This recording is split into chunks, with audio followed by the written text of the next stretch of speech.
Hey guys, Spacey here, and welcome to Koura's podcast, Filmmaking, actually. Koura was honored to host a workshop for the Organization of Independent Filmmakers entitled How to Make a Great Film on a Deadline. In this episode, part 2 of the workshop, Koura continues to cover how to make a great film on a deadline and gives you an overall understanding of the tentpole aspects that can help to make sure that your film holds up.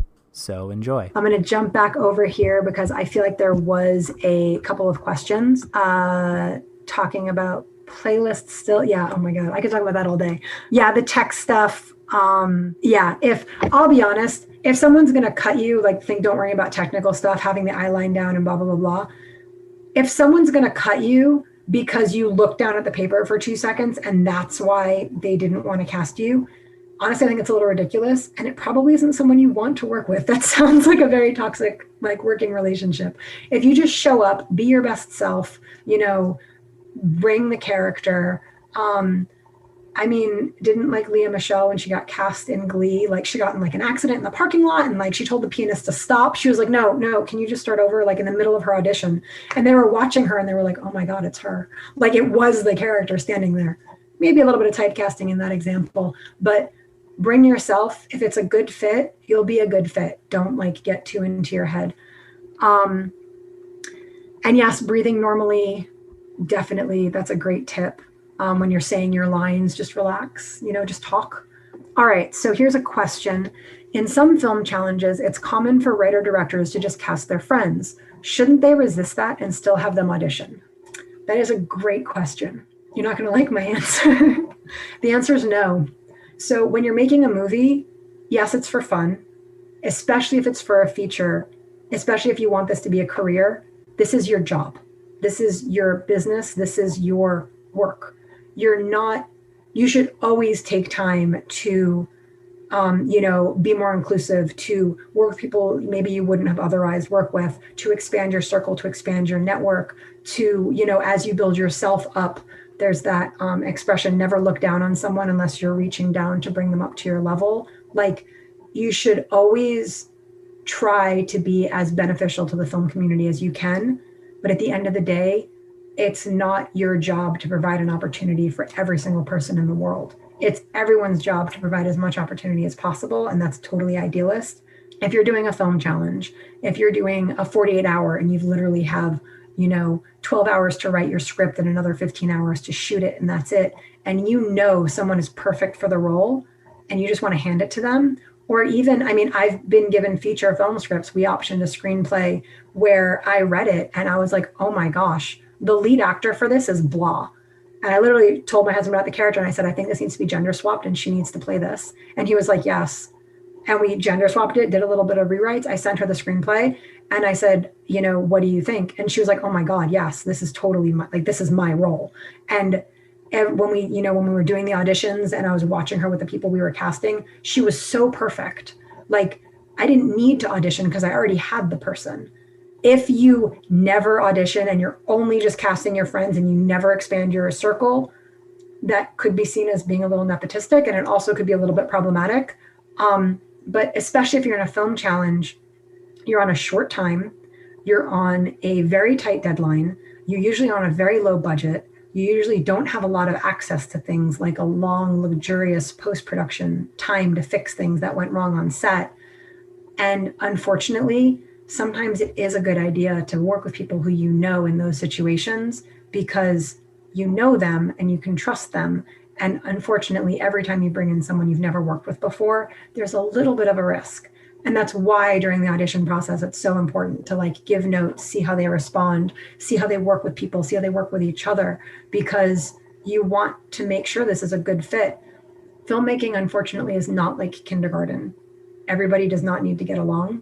You have to be nice to people, but you don't have to invite them all to your birthday party at the end of the day. It is annoying when a director always only casts their friends and never auditions ever and is only picking from their own circle.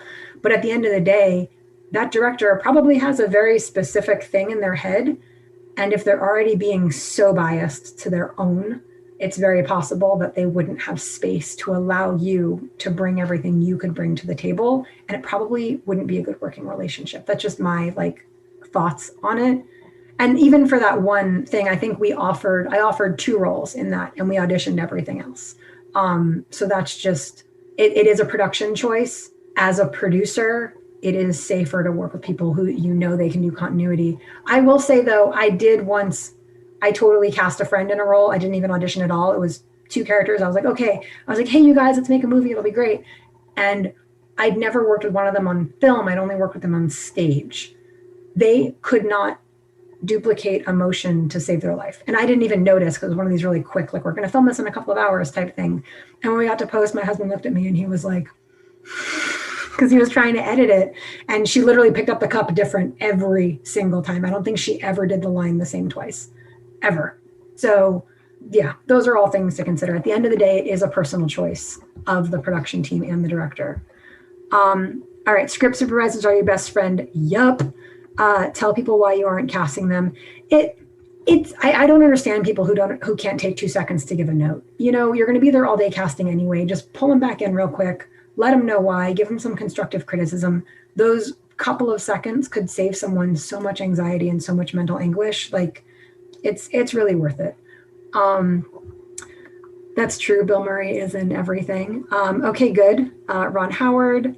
Some actors are non-actors. Yeah, that's true. I've actually had better luck with non-actors sometimes. We've cast them in things where somebody comes in and auditions, and I'm like, that was great. Usually because they're not like super in their head, and because they're not a trained actor, they're not like thinking about their technique. They're just like, oh, here's a character, and they just do it. Acting advice. So, all right, now we're going to go into prep. I'm going to power through a whole bunch of stuff real quick. This is going to kind of cross over a little bit into actual production, so just bear with me. I personally have a huge and extensive breakdown process. When I've got my script, I list out every hair and makeup style, wardrobe, prop, sound note, cast, like where people are, when what scene connects to another scene, like set design, VFX, prop cars, like everything. It's this massive, massive spreadsheet that I usually use for feature films. For a short film, you probably need to make a couple of notes, like if there is going to be a passage of time and you want to have wardrobe continuity or something like that. But you need to at least break down a shot list. Make sure this includes coverage. I cannot stress this enough. Coverage means if you shoot a wide shot, you punch in and you shoot individual singles, or you shoot a 2 shot of just the 2 of them, or you shoot inserts to kind of break it up. You have to have something you can break it up with while editing. It's very important for the director to be a part of this and to understand it, because like I've been on location where we are running out of time. We've got 2 hours left and like 3 scenes to shoot, and I don't have time. And as the director, I know in my head what coverage I need, and I know how the scene is supposed to play. And I can say, look, let's drop this shot, this shot, this shot. We're just going to do this. And if I need to, in post, we're shooting 4K, I can just punch into this one thing here or there, because I was part of that whole development process. So having your director in early is very, very, very helpful. That isn't to say you need like a fully illustrated storyboard. I cannot be more like adamant about the fact that all that matters when you're making a movie is the movie. It does not matter how you got there. It doesn't matter how cool your script looks, or what editing software you used, or how expensive your camera was, or how much you paid somebody to draw like a Neil Gaiman comic book level storyboard. Use a piece of scrap paper and a Sharpie, or go to like the dollar store and buy a little notebook and a pen. Literally, it does not matter. What's important is you have a list of the shots that you need. That's what matters. So you need to make sure it's enough that it can get you through your edit. I'm going to make a quick plug. Next week, my husband is doing one of these classes. It's called How to Not Fix It in Post. And he'll be going over more of like the editing and the production tips in depth. I highly recommend coming to that, because I'm going to breeze by a lot of this, and he's going to be talking about it for about an hour. So have at least a note, like little piece of paper scribbled down. Even if you think you know it, even if like I got it in my head, you have way too much stuff in your head on set. Write it down. You're not a weak person if you make a note. Like, you are a responsible person if you make a note. The director and the director of photography should really coordinate this ahead of time. And if you don't have time for both of them to do it, the director needs to do it. Because as much as the DP might want to be like, oh, but I'm the DP, it's the director telling the story. And if the shots the director needs to oversee the vision of the edit aren't there, then it doesn't matter. So, yeah, that's important. Okay, work out a general schedule. look it up online. When does the sun set? When does the sun rise? If you need daylight, that's important. Plan for lunch. Plan a little bit of space for something to go wrong. Keep in mind wardrobe changes and hair and makeup time and location moves and set dressing and all of that stuff. If you are shooting like a 48-hour, I know the OAF is a little bit of a longer challenge, but try not to include a billion details that can totally like derail you if like one domino doesn't fall in place perfectly. Try to stick to single locations, low character count, little to no wardrobe changes. The last 48 I directed, we shot it all over the world, literally all across America and in New Zealand. Everyone sent their footage to me virtually, and it was a hot mess. And we did not get done on time. The last one my husband directed had 2 characters, 2 locations, and he was done under the deadline and we won. So don't make the job harder for yourself. I mean, it was fun. It was fun to do this crazy film project shot all over the world, but don't make your job harder than it needs to be. Sometimes you can really just lean into that simplicity. To be fair, we did once do one of a cast of almost 10 people, and we shot it all over this one house, but it was one house. And it was nominated for Best Picture, and my husband won Best Director. But we also had done a ton of prep work for it. So speaking of, plan your props and wardrobe and set. It doesn't have to be some super fancy period piece or high fantasy or massive science fiction, but like, don't put someone in a white shirt in front of a white wall unless that's the style direction for the story. Plan what people are wearing. You can use the old Hollywood trick of putting background in muted colors and the lead character in something like red. Or other way around, if you want the lead character to look mousy, put people around them in very bright colors. Thinking about what your filming locations look like and style the wardrobe and your props and stuff to fit that. We were shooting in a very brown toned house, and I wanted a French press coffee maker, and I got one that was like teal, and it really stood out against the background because of the way the colors worked together. You know, if the walls are gray and your character is supposed to be monotonous, lean into that. If they're gray and you want your character to pop, put them in yellow or orange or something bright. Also, try to set dress if you can. You don't have to do, again, like you don't need to make the Harry Potter room of requirement for every scene, but just look at what's in your frame and set it up. So, you know, if it's supposed to be a frazzled mom at home, mess the place up. You know, the whole place, not just the space in front of her, but if you can see the space behind her, make it a mess. Open drawers, throw knives and spoons, don't throw knives, but you know, knock over a glass, put some paper towels on, lean over a broom, like just make it feel very chaotic if the space is supposed to be chaotic. If it's supposed to be very bare and stark, then do that. Remove little knickknacks, you know, make counters very spacious and empty. Almost never are you going to walk onto a location and just film and do nothing. I mean, it's amazing if you can, but sometimes like add some pops of color, throw some pillows around, add some texture with like throw blankets or something. If it's supposed to feel homely, add like knickknacks and books and like, you know, stuff. If it's supposed to be old and dusty, take some baby powder or some flour and just kind of like go like this into the air and just let it settle and make it kind of have that dusty, grimy feel. But even if you're outside, pick up leaves and sticks that are randomly in your shot that don't fit there, or pile up leaves and sticks if it needs to look a little bit more run down. Really create the space that you're filming in so that the location helps to tell your story. That's something that's really simple and can really elevate your project. I know this sounds like so much work, but filmmaking is so much work, like it is. But the difference between a professional filmmaker and the stereotypical indie film, which is stupid because indie films have no reason to not be as professional as a studio film other than the knowledge and application of that knowledge to the production of the film in the first place. So it's a lot of work to put in work on the details, but that is something that will really make a big difference in your project. And there is a very vital role called a production designer who can help with all this like color palettes and styling and set dressing and wardrobe and hair, like all that stuff. Just give it to them. Another thing to note about hair and makeup is that makeup for camera is not the same as makeup for life. That doesn't mean you have to like layer it on, especially with like super HD 5 billion K, whatever. It's even more different. But unless your character is specifically not wearing makeup, like sometimes a little lipstick, a little blush, a little, you know, something, brush or style their hair, watch it for continuity while you're shooting. Little things like that can add just a slight pop to the whole like look of the thing. It's the little things that do that. Very important, moving right along, work out who will be running your sound. Do not use the camera mic. Even if you're putting a mic onto your camera, do not use that. Use a boom if you can get it, or lav mics. Coordinate with wardrobe so that they can be mic'd, and it makes sense. The mic pack isn't hanging out or awkwardly like bulging from whatever outfit they're wearing. Do not rely on the camera mic only. I cannot stress that enough.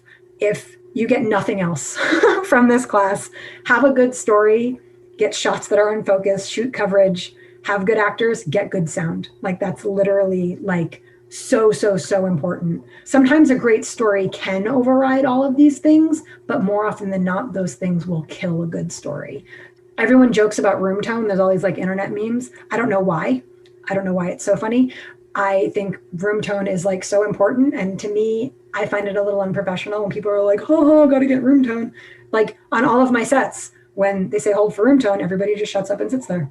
And then we keep going. Like everyone understands what it's for. So start making it weird to not get room tone instead of making it awkward to get room tone. Also, we have something on our sets. It's called a JFS shot, and that stands for just for sound. We basically film with the boom mic guy, like walking, or girl, walking through the set, like where we can see them on camera. We record it just so we can sync everything, but we have them just capture all the dialogue. If the actors are opening and closing drawers or opening the refrigerator, the mic is right there. It takes a few minutes to run each scene one more time, but it saves hours for your sound designer and your Foley mixer and your Foley recorders, like all of these things that you probably don't even have. Now you've got to take, oh, they opened the fridge, there it is, drag and drop. Oh, they closed the drawer, there it is, drag and drop. And sometimes we do it once without dialogue so that they just get all of the background noises, their footsteps, the drawers opening and closing and all that stuff. So we just have it clean and we can drop it in. I really would love to see that on like every set as just a normal thing. I don't understand. It's so simple and so helpful. So yeah, it saves hours. Another thing that's really important is lighting. There's so much you can do with lighting, and it does not have to be like a giant truck with thousands of dollars of lights. You can get a bounce from Amazon, like one of those nice like 5-way bounces that you can also use as a flag and as a diffuser. It's like $25-$30. If you can't afford that, literally go to the Dollar Tree and buy one of those big pieces of poster board that kids use for school. If you get a colored one, that can be kind of interesting, or just get a white one. And literally don't even worry about like, oh, I feel so janky. You're doing something to better the value of your production, and all you had was $1. Don't be ashamed of that. Use what you have. So, and you can use that, just put a little bit of extra light on your actor's face, fill a shadow to make their face look a little bit more rounded.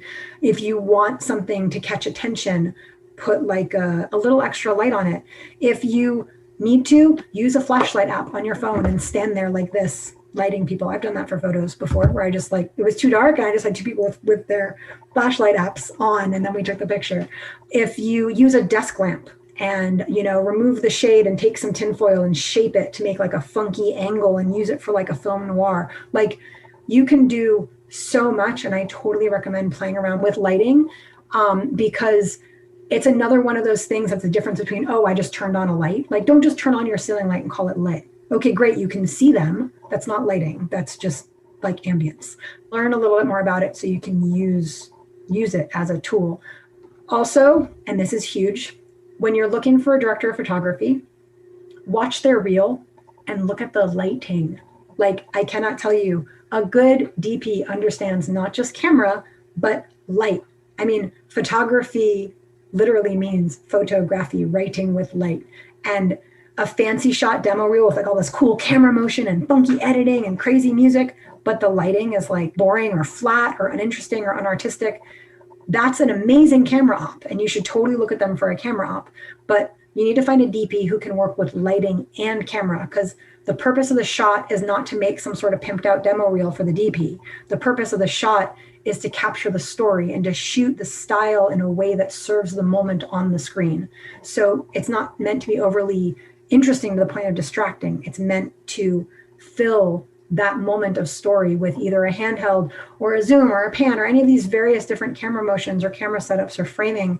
All of that and the light that goes into it and what in your scene is being called attention to or not, all of that stuff is under the purview of the DP. And when you're looking at reels for DPs, I can't tell you how many I've watched where they're great camera work. The lighting is just not there. And I just skip them. Like, I don't need a camera op, I need a DP. So, and if you're a DP, make sure you learn lighting and make sure it's in your reel, because it's really important. Directors, set up your shots. Have interesting blocking. Don't just have, the person sitting in the corner, like talking to the camera or something. Maybe you can put the camera in the corner and have the room behind the person and have some depth. Maybe you want them to feel claustrophobic, so you put them in a tighter spot. Play around with your staging. There's a shot in the movie Titanic where Rose is getting kind of cinched into a corset while her mom is talking to her about this, like, basically arranged marriage. And she's like pulling on her. And originally it was written the other way around. Rose was going to be putting the corset on her mom, which does have a sort of subservient feel to it, but it is way more powerful for her mom to be like yanking her into this thing that's like completely constricting her and crushing her organs while telling her, you have to marry this guy. And it's much more powerful as a scene. So remember that just because something was written a certain way, you can bring it to life. This is why it's so important that the script goes from the writer to the director to the actors to the editor, because it really needs that lifespan to have every element of life breathed into it. That's also a reason why it's so important to not overwrite your scripts and let the other departments really have time to focus on what they do. If something isn't important, if it doesn't matter how she lifts the cup or what hand she uses or that she lifts the cup at all, don't put it in the script. Just write what is absolutely vital for the story and for the other departments to understand how to bring the story to life.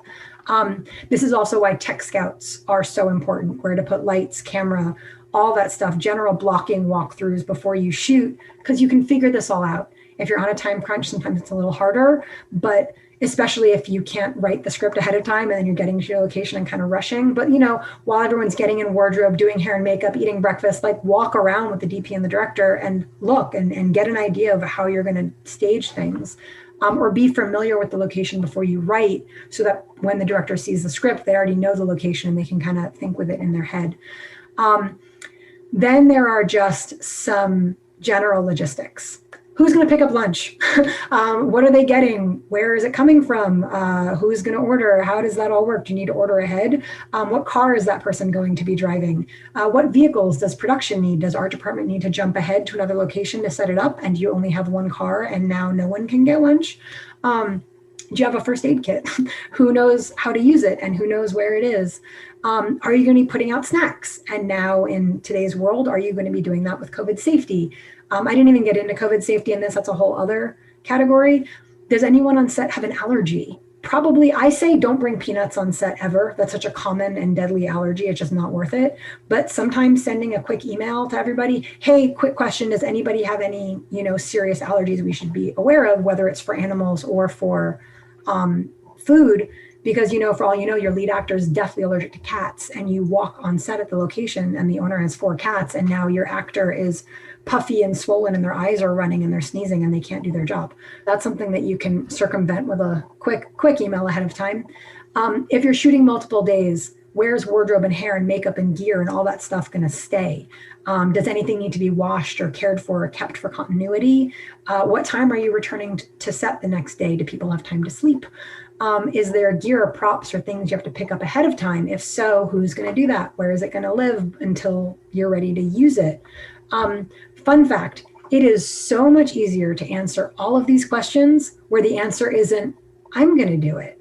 Like, build a team of people you can trust and work with, because, if you need to, reach out to a local film school and see if maybe there's some students who would actually benefit from the opportunity to be on set and to work with you.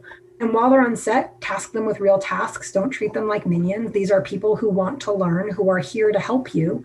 Be respectful of their time. They'll probably be respectful of you in return. And, they're helping you to make your film. So utilize that, teach them, help them grow. And for all you know, you could end up with a new co-collaborator of someone who started out as a PA. I have a friend who has now taken home several Emmy Awards, who started out as a production assistant on a TV show and moved up to associate producer. And now he works as a producer, and it's fantastic. And he just showed up, did his job, and did an amazing job. Make sure someone on set is responsible for all of these things. Do at least 2 takes of every scene, even if it's perfect the first time, no matter what. That's 2-minute second take will save you hours in editing, especially if you're on a deadline. Just get the other take. We just did a project where my husband needed a shot of a woman getting off a horse, and in the background there was a jogger wearing a mask running through. It was the only take, 1 take. That was it. I mean, he did a great job masking it out. You can't. The runner's gone, and the woman comes in and gets down, or no, she's not getting off a horse. She's looking around, and we needed that shot, and it took a lot of work to fix when they could have just done another take. And the DP should have said, hey, that shot, somebody walked through. I need to redo that. All right. Questions. I'm going to flip through this really quickly, and then post-production is going to get crammed in, just like post-production always is. There's a lot of conversation happening here. That is awesome. I'm really excited about that, you guys. I hope people can connect here as well. Good sound, camera mic, I know. Room tone helps. JFS, all the way. You do not need expensive gear. Anybody who waves like a multi-million-dollar camera in your face and is like bragging about the this and the that, if you can't shoot something amazing on your phone, you don't understand how to make a movie. It's not about your gear. You can find amazing gear for very cheap. Don't ever let budget stop you. Ever, ever, ever. It's the worst excuse. Tanya's having chocolate, cinematographers, lighting. Yep. Yes. I do have an episode on the podcast on documentaries. Just for the person who asked about that. Awesome. All right. Post-production. So true to all post-production, it gets shoved down to the last minute, and that sucks. I'm so sorry.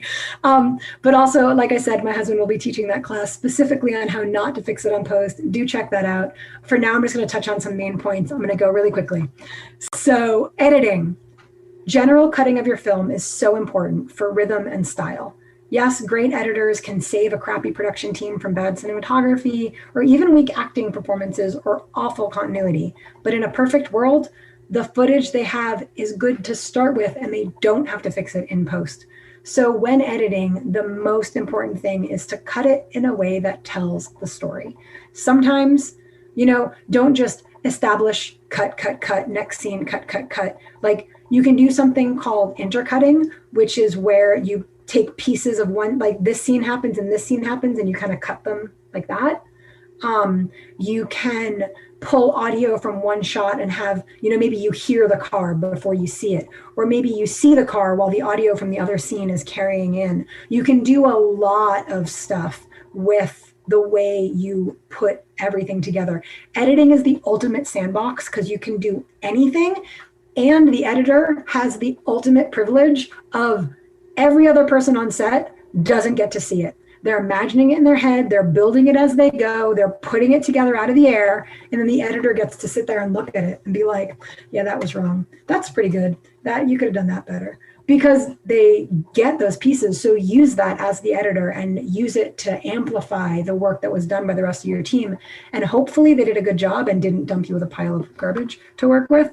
Always cut to the story. Just get it on the timeline. Even if you need to trim for time, cut away what you can without losing the story. But the first thing before anything else is lock your picture cut. Get it to where, even if the audio is bad and you have to fix stuff and there's effects needed and color grading and things you need to deal with, just get the picture locked, and then you can work on that. Otherwise, you're going to start working on something, change the edit, and now you have to fix that again. And it just wastes so much time. It also can make your computer go slower if you're like running adjustment layers while you're editing. Yes, having the editor on set is helpful as well. I'm not going to dive too much into that because I want to save some for my husband's class. But don't get into sound mixing and sound design and score and all that stuff. Lock your cut first.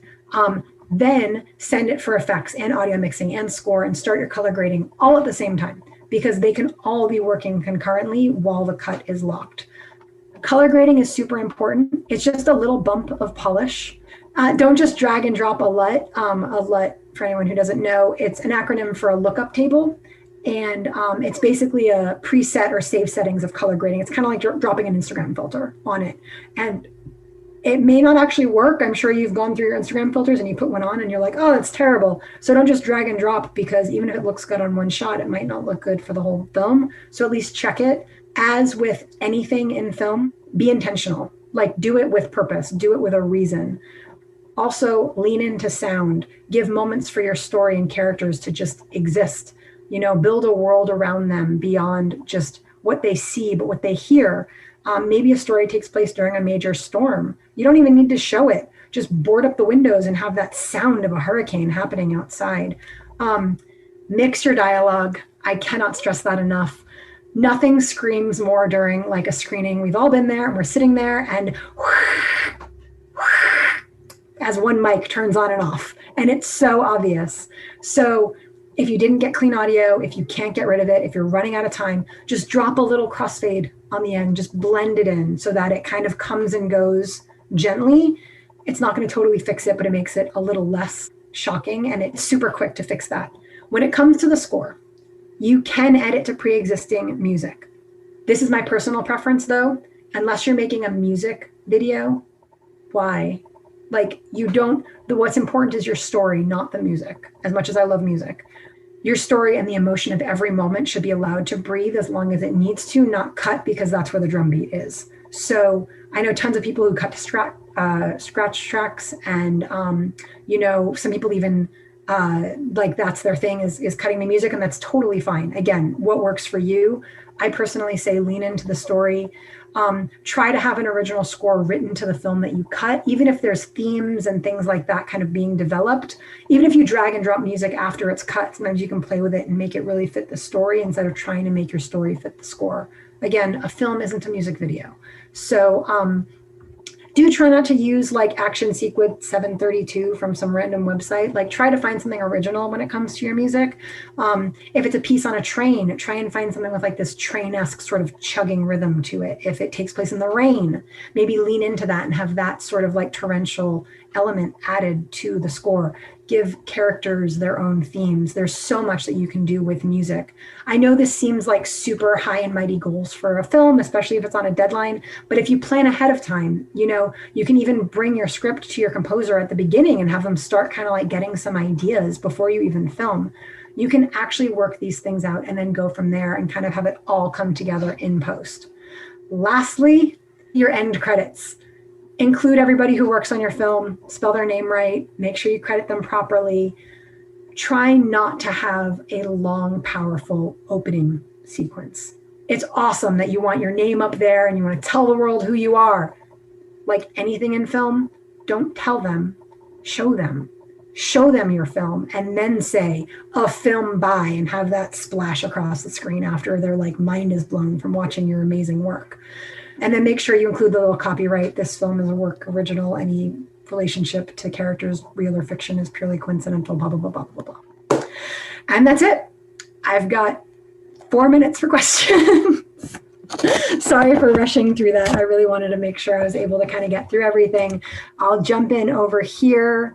Yes, audio is so important. Having the editor on set can absolutely help, especially when it comes to reshoots and pickups. You can see it right there when you're on the ground, have your location, have your people, know what you need to film. If you have time, have the actors retrack their audio. I hate letting go and trusting the editor. Thoughts? No one... I can comment on that. Hey, hang on. You get your class next week. Okay. Bye. Sorry, that was my just edit that part out. No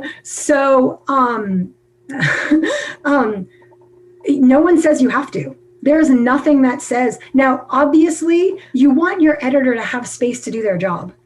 The editor is not the director. And this is something that I have seen many times, and I've definitely seen with other editors, not my husband, specifically not my husband, but I've definitely seen this where the editor has this sort of like God complex of, it's my turn now, just you let me do this. And that's not a good collaborative space for anybody. My husband and I have a great working relationship where the director usually does a rough cut And then the other one, sometimes one of us will edit it. Usually it's him if it's just an editor situation.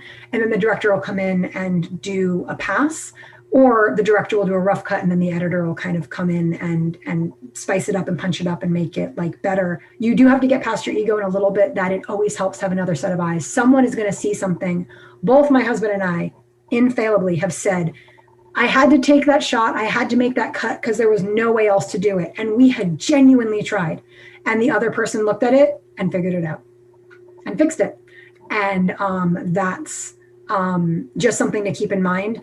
Make sure your editor is someone you can collaborate with and someone you trust, and someone like an actor who's going to take your notes. Make sure your editor can take your notes too, because they are not the director and you don't have to give it over to them. They are working for you. There was another question about the music. So to grab music quickly, Tanya, there is a great website that we do use called hitrecord.org. The only thing is you cannot use anything on that site without the express permission of the artist. And you have to make sure it is entirely that artist's original work, or get permission from everybody who collaborated on it. But more than once, we have reached out to an artist whose music we like the sound and feel of before the project, reach out to them, get their permission, get their email address, send them a release form and have them sign it. And then we just fill in whatever track it is that we're using. Also, obviously, my husband is an amazing composer. I will also add, we do offer free consultations for people. You can schedule one-on-one 30-minute to an hour where we'll just, if you want to talk about your project, if you want to talk about a specific piece of a project, you want to ask more direct questions, it's something that we offer as available on schedule basis. It's usually on a Monday, but we try and be flexible. But if that helps anybody, it's on our website, spacedreamfilms.com. That's single space, single dream, plural films.com. And you can just click on consults. And it does say that there is a rate on a by project basis. That's not for the first one. The first one is always free. So if we can help you at all, if you want to pick our brains or whatever. And then obviously the podcast is available for anybody who wants it. And then I will also make a shameless plug. My husband is a brilliant composer and musician. We also have people that we love working with. So if you ever want to reach out to us, we're happy to connect you. We love our network and we love the people who we work with, and we love bringing them in for other projects. We love getting them work. So if you are in needing of something, you can totally ask us and we're happy to make a referral or make a recommendation. You can email info@spacedreamfilms.com. And that's the general email box for pitches and questions and requests and stuff like that. Awesome. Whew, I got through it all.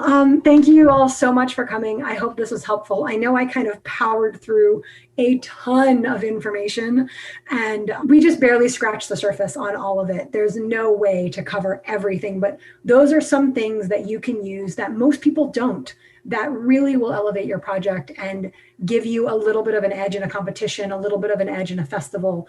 So yeah, and just because I have a little bit of stuck on my head on this, I will say about the whole casting thing, like should directors cast their friends or hold auditions? That director is going to be putting themselves on set in a position where they are completely responsible for everything that happens. Every set piece, wardrobe, camera angle, line of dialogue, they're responsible for. And that can be hard. And sometimes as a director, it can help both mentally and just professionally to know, okay, I can lean on this person for this. I can lean on this person for that. And it really is a two-way street of just respecting the director's position and understanding that people really should be given chances to audition and you should learn and grow your network and all that stuff. We've met some amazing people through the casting process and through reaching out in Facebook groups and stuff like that. So I just want to say, I hope I wasn't too harsh by saying, no, the director shouldn't have to hold auditions. I just wanted to balance that out a little bit because I felt like I was a little too punchy there. And then, yes, I didn't even talk about an AD. I had such I thought about it, putting that in there. Managing your background, making sure your talent is ready for set, managing your schedule, doing your schedule in the first place. A good line producer will help you with a budget and breakdown. A good AD can schedule everything for you, keep you on schedule, manage all the departments so that the director can just sit there and focus on the creative and telling the story. So that those are very important things that I didn't even have a time to talk about. Well, I really appreciate everybody and everybody's awesome questions. Yeah, I would be honored to come back and do more. I had a lot of opportunity with mentorships and I did a lot of interning and a lot of apprenticeships. I applied to a lot of places when I first started working in film. And if it wasn't for other people taking time to help me, I wouldn't have been able to have the opportunities to learn. So if I can share my slight sliver, I mean, I learn more every day. I'm sure in 10 years, I'll look back at this and be like, oh my gosh, I can't believe I said that. Probably in 2 years, I'll say that. But I hope it's helpful. Take from it what you can. Feel free to reach out to us directly, either through our website or through email or through the OIF page. Thank you again, everybody. This was an awesome experience, and I'm glad I was able to do it. Thank you. Yay. I don't know how to end it, so I'm just going to be that awkward person. Oh, it's still recording. That was part 2 of the workshop. A big thank you again to the Organization of Independent Filmmakers and to everyone who participated in the workshop. Okay, that's it. Bye. You've been listening to Filmmaking Actually with Koura Linda, Space Dream Productions podcast. Subscribe to us on any or all the podcast platforms, but we especially recommend our sponsor, Anchor. If you like what you hear, leave us 5-star ratings and positive reviews on iTunes and Stitcher. It helps more listeners like you discover the show. But the best thing you can do if you really like the show is tell a friend. Want to leave a comment or ask a question? Email at filmmakingactually@gmail.com. This is Spacey speaking, and remember, you know why Matthew McConaughey finally published that book, right? Why? Because you got tired of saying, all right, all right, all right. Now you can say, I wrote.